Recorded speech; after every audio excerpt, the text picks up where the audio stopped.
الحمد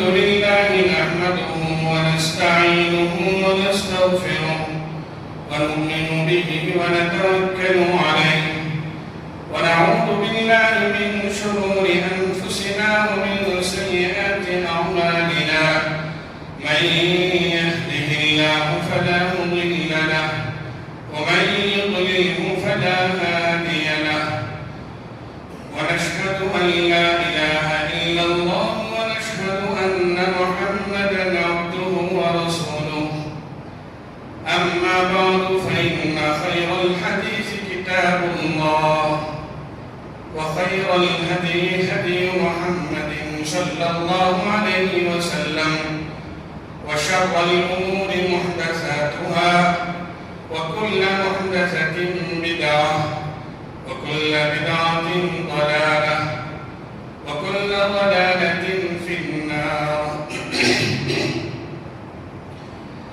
فأعوذ بالله من الشيطان الرجيم بسم الله الرحمن الرحيم كنتم خير أمة أخرجت للناس تأمرون بالمعروف وتنهون عن المنكر وتؤمنون بالله ولو كان أهل الكتاب آمنوا برادران ملت معزز سامعین اور ملت اسلامیہ کے نوجوانوں، اللہ تعالیٰ کا شکر اور احسان ہے کہ اس نے ہم سب کو دین اسلام کی نعمت سے مشرف فرمایا ہے۔ اللہ تعالیٰ نے ہمیں سب سے اچھا، سب سے سچا اور سب سے پاکیزہ دین عطا فرمایا ہے۔ اللہ نے فرمایا دنیا میں اگر دین ہے تو وہ صرف دین اسلام ہے۔ ان الدین عند اللہ الاسلام۔ اور اگر دنیا میں کوئی انسان دین اسلام سے ہٹ کر زندگی گزارے اور اسی حالت میں اس کی موت واقع ہو جائے تو پھر وہ اللہ کے نزدیک ناکام اور خسارے میں رہے گا۔ وَمَن يَبْتَغِ غَيْرَ الْإِسْلَامِ دِينًا فَلَن يُقْبَلَ مِنْهُ۔ دین اسلام کی اس نعمت سے جب اللہ تعالیٰ نے ہم سب کو سرفراز فرمایا ہے تو سب سے پہلے ہمیں اللہ کی اس نعمت پر شکر ادا کرنے کی ضرورت ہے، اور جو دین اللہ تعالیٰ نے ہمیں عنایت فرمایا ہے اس دین پر قائم رہنے کی ہم سب کو کوشش کرنی ہے۔ ہماری اصلاح، ہماری فلاح، ہماری بہبودگی اور ہماری اچھائی کے لیے ہم سب اس دین اسلام کی تعلیمات پر عمل کریں اور ان تعلیمات کی حفاظت کریں۔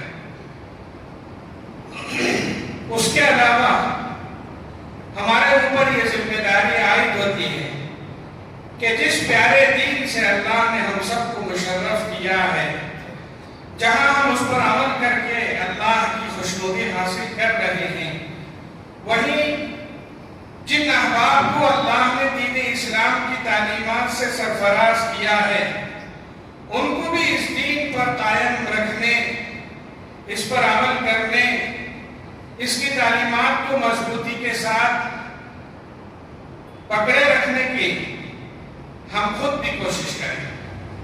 ایک تو دین اسلام کی تعلیم پر ہم عمل کریں، اور جو ہمارے بھائی جن کو اللہ نے دین اسلام کی تعلیمات سے سرفراز کیا ہے ان کو اس تعلیم پر برقرار رکھیں، اور جو دین اسلام کی تعلیمات سے دور ہیں، جو دائرہ اسلام سے دور ہیں، وہاں بھی ہماری ذمہ داری یہ بنتی ہے کہ ان تک دین کی تعلیم پہنچائیں۔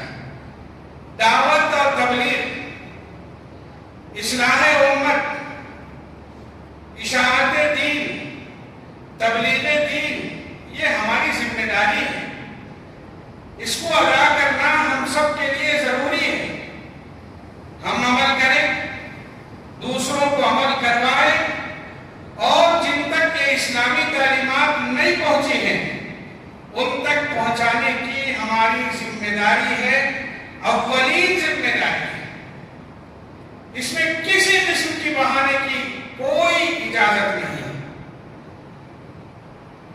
قرآن کریم میں رسول اللہ صلی اللہ علیہ وسلم کو مخاطب کر کے فرما دیا کہ محمد صلی اللہ علیہ وسلم ہم نے آپ کو نبی بنایا ہے، اس لیے جو دین ہم نے آپ کو دیا ہے وہ دین آپ دوسروں تک پہنچائیں۔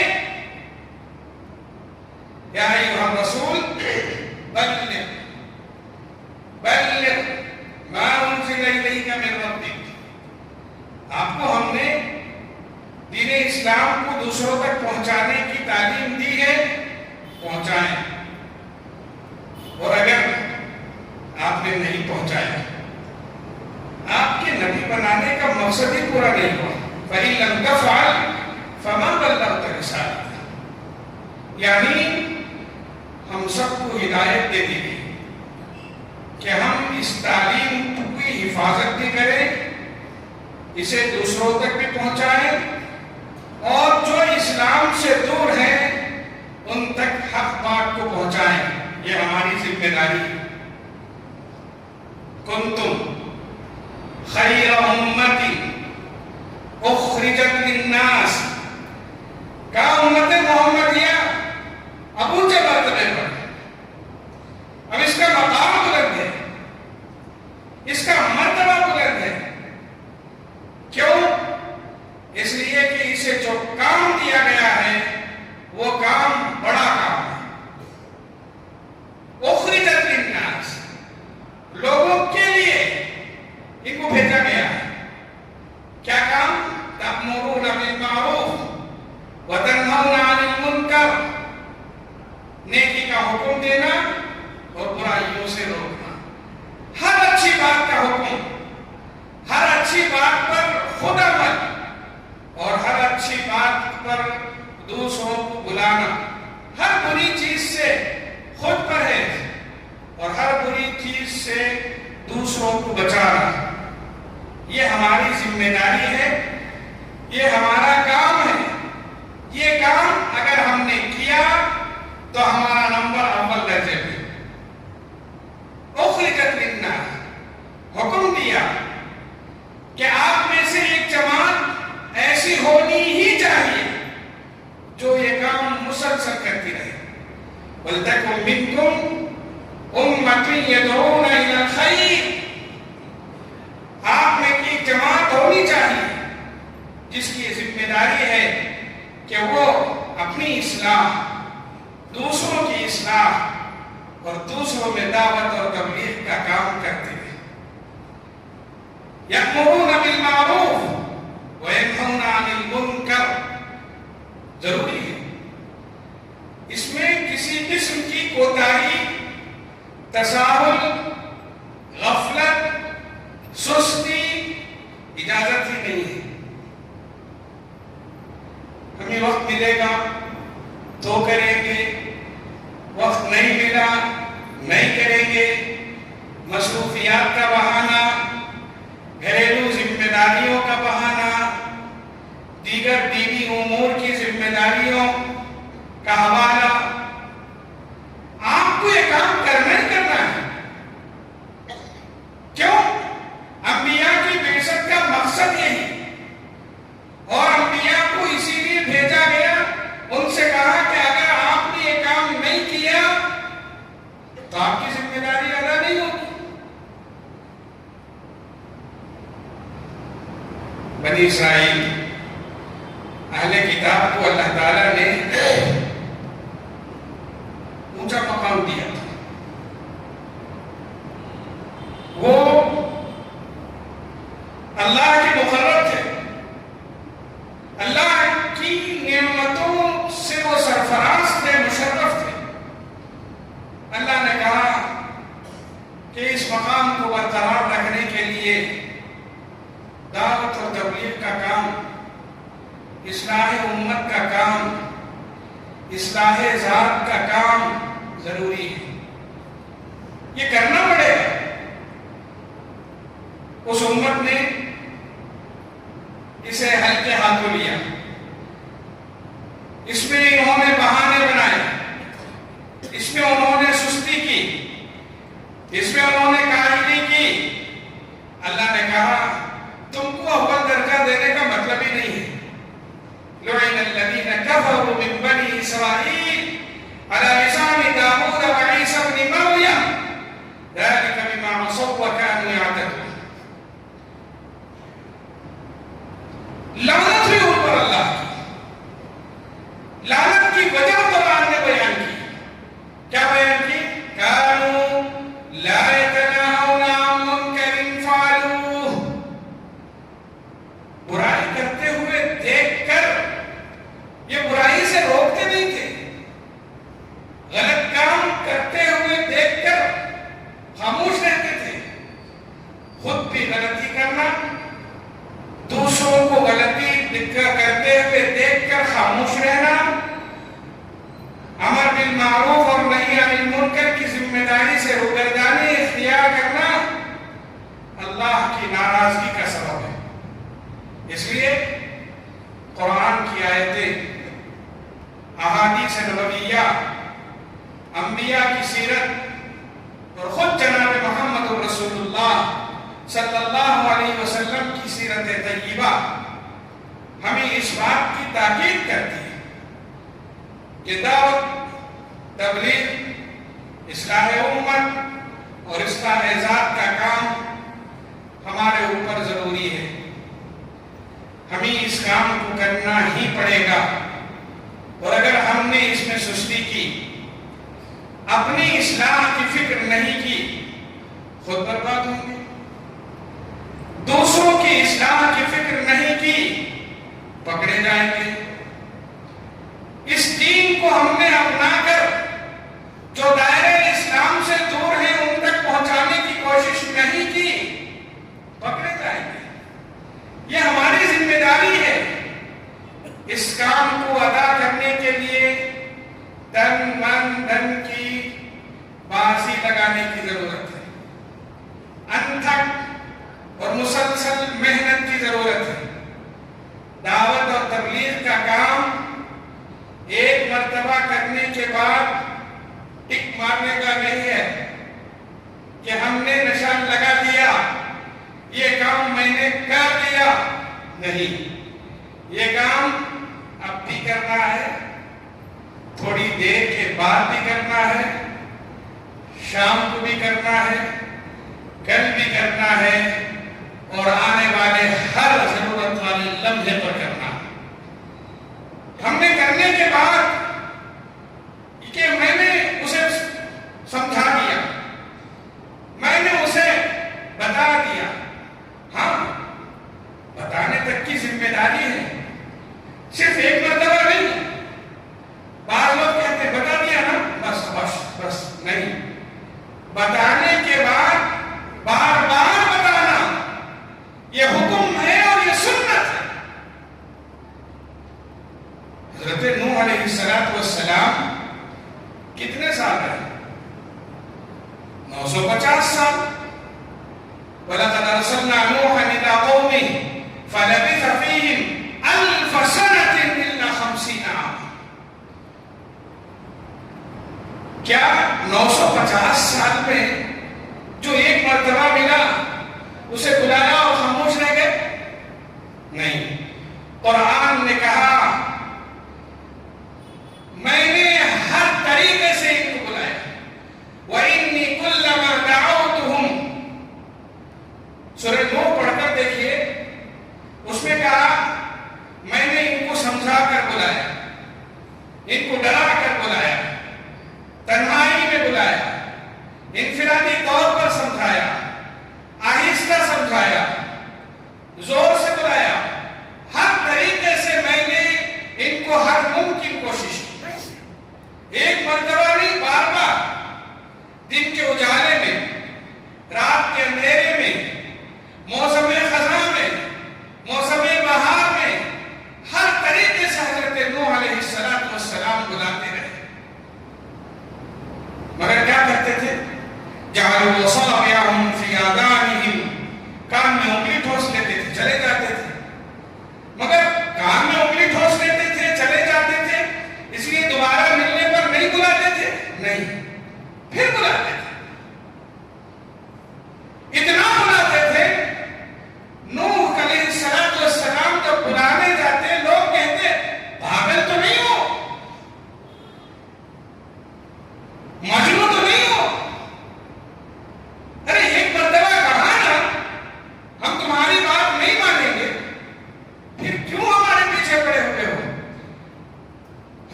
نبوت کے بعد مکے میں کتنے سال رہے؟ 13 سال تھے۔ ان 13 سالوں میں آپ علیہ السلام سے سابقہ، اب حضرت عمر سے ابھی اسلام لانے سے پہلے، ابو لہب سے، ابو جہل سے، کیا ایک ہی مرتبہ ہوا؟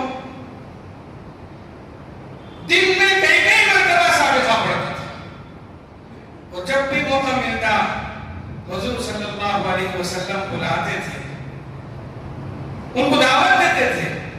جب بھی ابو جہل کا دروازہ کھٹکھٹاتے، آپ کو یقین تھا یہ آئے گا، یہ گالی دے گا، مجھے دھتکارے گا، مجھے بھگائے گا، مگر آپ علیہ السلام نے بار بار بلا کر، بار بار سمجھا کر اس کام کی نوعیت ہمارے سامنے رکھ دی کہ یہ کام ایک دن کا نہیں ہے، ایک وقت کا نہیں ہے، وہ ایک مرتبہ کر کے حاضری لگانے کا نہیں ہے، یہ کام مسلسل کرنے کا ہے، یہ ہماری ذمہ داری ہے۔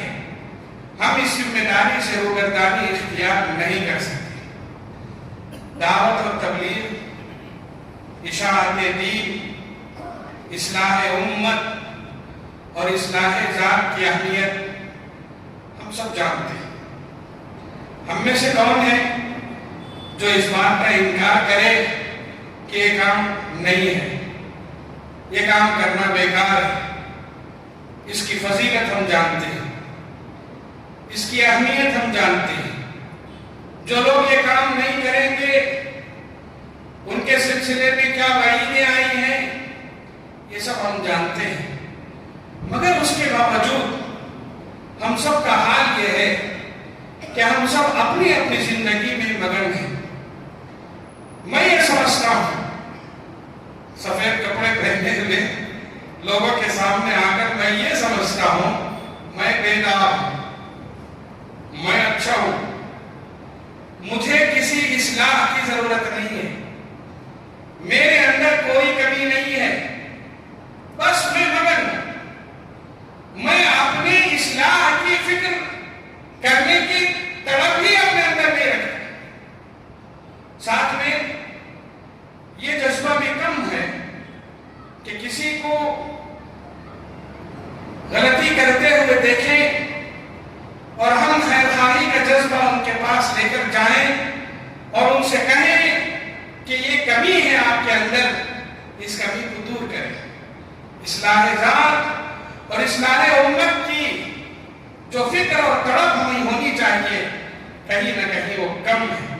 ہاں ایک چیز ہے، میں اپنے آپ کو متقی سمجھتا ہوں، جبکہ قرآن یہ کہتا ہے آپ لاکھوں سجدے کر لو، اپنے آپ کو متقی کبھی مت سمجھو۔ فَلَا تُزَكُّوا أَنفُسَكُمْ، اپنے آپ کو بہت زیادہ نیک مت سمجھو۔ هُوَ أَعْلَمُ بِمَنِ اتَّقَىٰ، وہ جانتا ہے کہ کون پرہیزگار ہے۔ قرآن نے کہا اپنے آپ کو نیک مت سمجھو کہ غروری میں مبتلا ہو جاؤ گے، ہم مبتلا ہیں۔ اور قرآن نے کہا کہ دوسروں کی اصلاح کی فکر کرو، ان کی خرابیوں کو اصلاح کی نیت سے ان کے سامنے پیش کرو، اور کسی آدمی کی برائی اس کے پیٹ پیچھے مت بیان کرو۔ ہم اس کا الٹا کر رہے ہیں، ہم کسی کی برائی دیکھ کر اس کے پاس خیرخواہی کے جذبے سے نہیں جاتے، کرتے کیا ہیں؟ کسی کے اندر کوئی کمی دیکھیں تو اس کمی کو لے کر ہماری اپنی مجلس میں اس کا ٹھٹا اور مذاق اڑاتے ہیں۔ اس کی وجہ سے ہمارے اندر دراریں ہیں، ہمارے اندر تفریقیں ہیں، ہمارے اندر سے محبت اور الفت ختم ہے۔ اصلاح ذات اور اصلاح امت کی فکر ہم سب کی ذمہ داری ہے۔ اس چیز کو باقی رکھنے کے لیے سب سے زیادہ جس چیز کی ضرورت ہے وہ تڑپ، فکر ہے۔ میرا کیا ہوگا؟ میرے اوپر جو ذمہ داری ہے، میں نے اپنی ذمہ داری ادا نہیں کی، میرا کیا ہوگا؟ اور اگر میں اچھا ہو گیا، میرے گھر والے، میرے پڑوس، میرے رشتہ دار، میرے بھائی بندو، اگر ان لوگوں کی اصلاح نہ ہوئی، ان کا کیا ہوگا؟ اور ان کی ذمہ داری کو ادا نہ کرنے کی وجہ سے مجھ سے کیا پوچھا جائے گا؟ یہ جو فکر ہے، اگر یہ فکر ہمارے اندر پیدا ہو گئی تو پھر انشاءاللہ ہمارا لیول ہی الگ رہے گا، ہمارا مقام ہی الگ رہے گا۔ آپ دیکھیے رسول اللہ صلی اللہ علیہ وسلم چین سے نہیں بیٹھتے تھے، دن رات آپ کو بے قراری رہتی تھی، اور اس بے قراری کی وجہ یہی کہ میری امت کا کیا ہوگا، میری امت کہاں جا رہی ہے؟ آپ علیہ الصلوۃ والسلام امت کی، اپنوں کی، اور اپنے اہل و عیال کی، اپنے رشتہ داروں کی، اپنے شہر والوں کی، اور اپنے اطراف بسنے والے ان لوگوں کی جو دائرہ اسلام سے دور ہیں، ان کے سلسلے میں آپ علیہ السلام کی فکر، آپ کی طلب اور آپ کا جذبہ ہی تھا جو آپ کو بے قرار کیے ہوئے تھا۔ کتنا جذبہ! کسی کو دعوت دین دیتے، نہ مانے تو آپ تڑپ جاتے تھے، آپ دعوت کا کام جاری رکھتے، کوئی روکتا آپ تڑپ جاتے تھے، کسی کے سامنے آپ پیش کرتے، وہ آپ کو گالیاں دے یا آپ کو دھنکارے، آپ تڑپ جاتے تھے۔ آپ کی تڑپ، آپ کی فکر اور آپ کے اس جذبے کو دیکھ کر قرآن نے کہا لَعَلَّكَ بَاخِعٌ نَفْسَكَ أَلَّا يَكُونُوا مُؤْمِنِينَ، کہیں ایسا نہ ہو کہ آپ اپنی جان کو ہلاکت میں ڈال دیں۔ آپ علیہ الصلوۃ والسلام انتھک محنت، مسلسل محنت، مسلسل جد و جہد، اور آپ علیہ السلام فکر اور تڑپ میں لگے رہتے تھے۔ یہ فکر اور یہ تڑپ ہمارے اندر پیدا کرنے کی ضرورت ہے۔ بذات خود رسول اللہ صلی اللہ علیہ وسلم کی طبیعت میں یہ چیز تھی کہ آپ کہیں برائی دیکھیں، آپ اسے روکیں۔ یہ نہیں ہے کہ آپ نے نبوت کے بعد ہی یہ کام شروع کیا تھا، نبوت سے پہلے بھی آپ کو لوگوں نے سچا کہا، امانتدار کہا، خیر خواہ کہا، ہمدرد کہا، اپنا کہا، تو اس کی وجہ کیا تھی؟ اس کی وجہ یہی تھی کہ آپ ہر ایک کو اپنا سمجھتے تھے۔ کہیں بھی کوئی آدمی تکلیف میں ہے، اس کی تکلیف کو دور کرتے تھے، اور اگر کوئی آدمی غلطی کرتا ہے تو آپ جا کر اسے روکتے تھے، آپ اسے روکتے تھے۔ انجمن حلف الفضول سیرت کی کتابیں پڑھیے، ایک کمیٹی بنائی گئی۔ مکہ میں اسلام سے پہلے یقیناً برائیاں تھیں، اور اس حد تک تھی کہ وہ جانوروں کی ذلیل سطح پر تھے۔ اس کے باوجود کچھ لوگ ایسے تھے جن میں اچھائیاں تھیں، ہمدردی تھی، خیر خواہی تھی۔ انہوں نے مل کر ایک کمیٹی بنائی، اور کمیٹی میں یہ طے ہوا کہ اس میں جس کو جس قسم کی مدد کی ضرورت پڑے گی ہم اس کی مدد کریں گے۔ بھٹکا ہوا مسافر ہے، راہ دکھلائیں گے، کمزوروں کی مدد کریں گے، بیواؤں اور مسکینوں کی مدد کریں گے۔ آپ علیہ الصلوۃ والسلام اس انجمن کا حصہ بنے، اس کمیٹی کا حصہ بنے۔ کیوں؟ فکر تھی، تڑپ تھی، لوگوں سے جڑ کر ان کے مسائل کو حل کرنے کی فکر تھی۔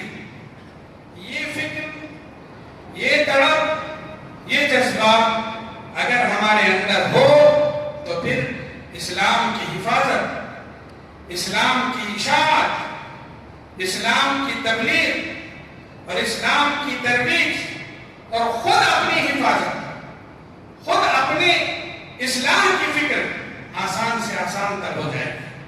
آپ علیہ السلام مکی زندگی دیکھیے، مدنی زندگی دیکھیے، ہر جگہ پر آپ نے کوئی موقع ایسا نہیں چھوڑا کہ آپ نے دوسروں کے سلسلے میں فکر نہ کی۔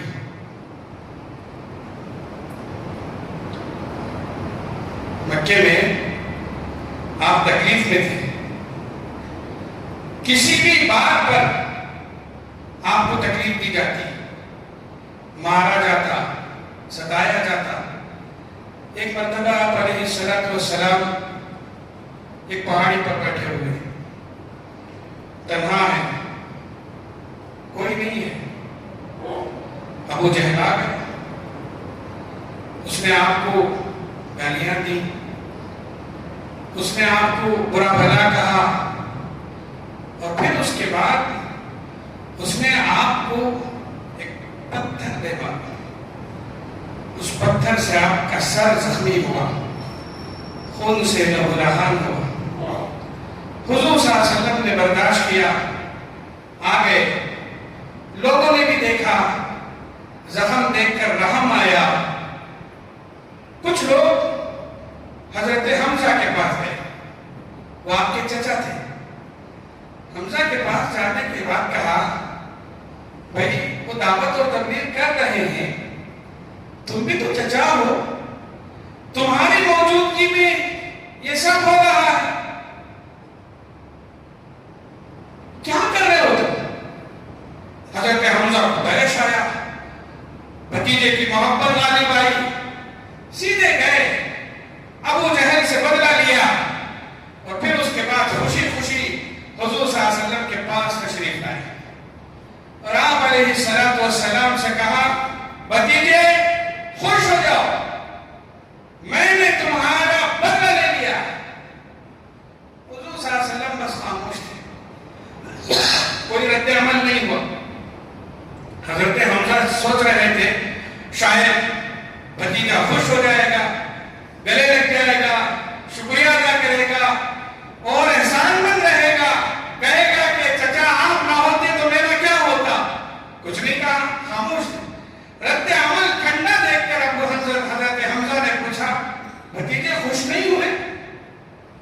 کہا اس میں خوشی کی بات کیا ہے؟ کہا کس چیز سے تمہیں خوشی ہوگی؟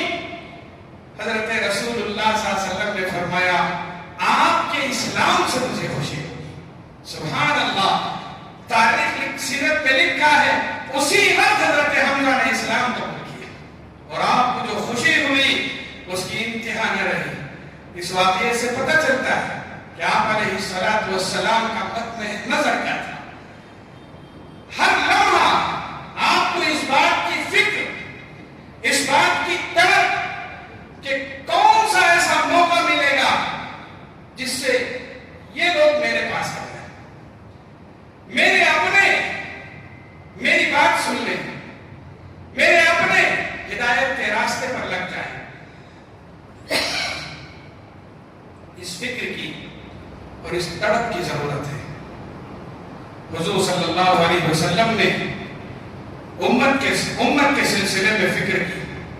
مکی پوری زندگی آپ دیکھ لیجیے، آپ نے دن رات چین و سکون آپ کا ختم ہو گیا، صرف اس تڑپ، اس جذبے اور اس فکر کو لے کر کہ لوگ کدھر جا رہے ہیں، لوگ کہاں جا رہے ہیں، لوگ اللہ کے راستے سے ہٹے ہوئے کیوں۔ آج ہماری سب سے بڑی کمزوری یہ ہے کہ ہم ہماری ساری غلطیوں کے باوجود اپنے آپ کو اصلاح کے دائرے سے اپنے آپ کو ہٹائے ہوئے۔ میری اصلاح کی ضرورت ہے، میرے سدھرنے کی ضرورت، میں سدھرا ہوا ہوں، میں اچھا ہوں، اور دوسروں کے سلسلے میں ان کی اصلاح کے بجائے اس فکر میں ہے کہ ان کو نیچے کیسے گرایا جائے۔ کسی کی کوئی کمی نظر آئے تو اس کمی لوگوں کے سامنے لا کر اسے بدنام کرنے کی کوشش کی جاتی ہے۔ یہ دعوت کا طریقہ نہیں ہے، یہ اسلام کا طریقہ نہیں ہے۔ دعوت اور تبلیغ کی راہ میں رسول اللہ صلی اللہ علیہ وسلم نے یہ سنت بتلائی ہے کہ ہم لوگوں سے قریب ہونے کی کوشش کریں، لوگوں کو اپنانے کی کوشش کریں۔ تو قرآن کا طرز بھی یہی ہے۔ میں اور آپ کسی چور کو دیکھ کر کیا کہیں گے؟ تو چور ہے، ہٹو ہٹو، تو بدکار ہے، میری مجلس میں مت آ، تو برا کرنے والا ہے، میرے پاس مت آ۔ جب تک ہمارا یہ طرز رہے گا ہم دعوت اور تبلیغ اور اصلاح امت اور اصلاح ذات کا کام نہیں کر سکتے۔ قرآن نے کہا گنہگاروں کو پکار کر، یہ نہیں کہا کہ گنہگاروں توبہ کرو، میں توبہ کروں قبول کروں گا۔ اللہ نے کہا اے میرے گنہگار بندو، میرے پاس آؤ، میرے پاس توبہ کرو، میں قبول کروں گا، میں تمہیں اپناؤں۔ رسول اللہ صلی اللہ علیہ وسلم نے بھی بعینہ یہی کام کیا۔ میں یہ نہیں کہہ رہا ہوں کہ کوئی شرابی ہو تو اس سے دوستی کر لے۔ گناہ سے نفرت ضروری، شراب سے نفرت ضروری، برے کام سے نفرت ضروری ہے، گنہگار سے نہیں۔ اس گنہگار کو اپنانے کی ضرورت ہے۔ اگر ہمارے اندر یہ فکر، یہ جذبہ اور یہ تڑپ اگر پیدا ہو گئی تو ہم لوگوں میں مل کر کام کریں گے۔ ہم نے تو ہٹا رکھا ہے سب کو، یہ شرابی ہے اسے ہٹاؤ، یہ چور ہے اسے ہٹاؤ، یہ زانی ہے اسے ہٹاؤ، یہ بدکار ہے اسے ہٹاؤ، نہیں، بلکہ ان کو قریب کرنے کے جو مواقع ہو سکتے ہیں ان مواقع کو اپنائیں۔ حضور صلی اللہ علیہ وسلم کے پاس ایک شخص آ کر بیٹھتا تھا، اچھائیاں تھیں ان میں، تبھی تو حضور کی مجلس میں آتے تھے، آتے سنتے بات چیت کرتے، مگر ایک عادت تھی شراب پینے کی، اکثر شراب پی لیتے تھے۔ شراب پینے کے بارے میں پتہ چلتا حضور ان کو تنبیہ بھی کرتے تھے، سزا بھی دیتے تھے، حد بھی جاری کرتے تھے، مگر پھر ایک مرتبہ ماننے کے بعد دوبارہ پھر کبھی کبھی پھر شراب پی لیتے تھے۔ یہ بار بار سزائیں پانا، پھر حضور کی مجلس کو آنا، پھر غلطی کرنا۔ لوگوں نے کہا یا رسول اللہ، ایسے شخص کو آپ رکھتے کیوں ہیں؟ آپ ایسے شخص کو مجلس میں رکھتے کیوں ہیں؟ کیا ہی بہتر ہوتا آپ اس پر لعنت بھیجیں، آپ اس پر لعنت بھیجیں۔ آپ علیہ السلام نے فرمایا نہیں، میں لعنت نہیں بھیج سکتا، اس لیے کہ اس کے دل میں اللہ اور اس کے رسول کی محبت ہے۔ گنہگار انسان کو اپنے سے قریب کر کے اس کے اصلاح کی فکر کرے، اسے اگر چھڑکے، اسے اگر دھتکارے، اسے اگر گالیاں دے کر دور کر دے، برائی تو اس کے اندر سے ختم نہیں ہوگی، مزید اس کے اندر برائی پنپے گی۔ گنہگار انسان سے نفرت کر کے اسے دین سے دور مت کرو، گناہ سے نفرت کر کے اس گناہ کو اس کے اندر سے ہٹانے کی کوشش کرو۔ کیا بہترین تعلیم تھی۔ مسجد نبوی میں حضور صلی اللہ علیہ وسلم تشریف فرما ہے، آپ کے صحابہ آپ کے گرد ہیں، مسجد سے باہر کنارے ایک شخص مسجد ہی کے احاطے میں باہر سے آتا ہے اور کھڑے ہو کر مسجد کی دیوار پر پیشاب کرتا ہے۔ سوچ کر دیکھیے، ماحول دیکھیے، ایک طرف نورانی مجلس سجی ہوئی ہے، حضور سے گفتگو ہو رہی ہے، اور ایک طرف ایک شخص پیشاب کر رہا ہے۔ ہم اور آپ ہوتے تو کیا کرتے؟ ہمارا آپ ہوتے تو کیا کرتے؟ غصہ آتا، اور ہوا بھی، صحابہ کو غصہ آیا۔ ہمارا آپ ہوتے تو اس سے نفرت کرتے، ہو سکے تو اسے جا کر مارتے، اسے یہ کہتے کہ شرم نہیں آتی تمہیں مسجد کے پاس آ کر پیشاب کر رہے، ہمارے عبادت گاہوں کی بے حرمتی کر رہے۔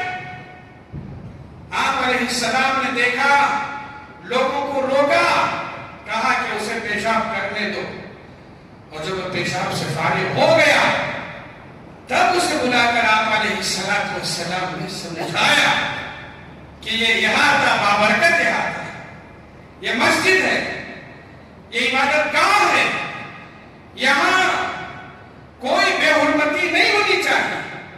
ظاہر بات ہے اس طرح کا طریقہ ان کے دلوں میں محبت پیدا کرے گا۔ سب سے پہلے ہمیں فکر کی ضرورت ہے، تڑپ کی ضرورت ہے، اور ساتھ میں موجودہ ماحول میں وہ لوگ جو برائیوں میں پھنسے ہوئے ہیں ان پر دعوت اور تبلیغ اور اصلاح کا کام کرنے کے لیے ضروری ہے کہ ان کو اپنانے کی کوشش کریں، ان کو قریب کرنے کی کوشش کریں، تب جا کر ماحول میں محبت پیدا ہوگی۔ انشاءاللہ اسی بات کو اگلے جمعہ کچھ اور باتیں عرض کرنے کی کوشش کروں گا۔ اللہ ہم سب کو عمل کی توفیق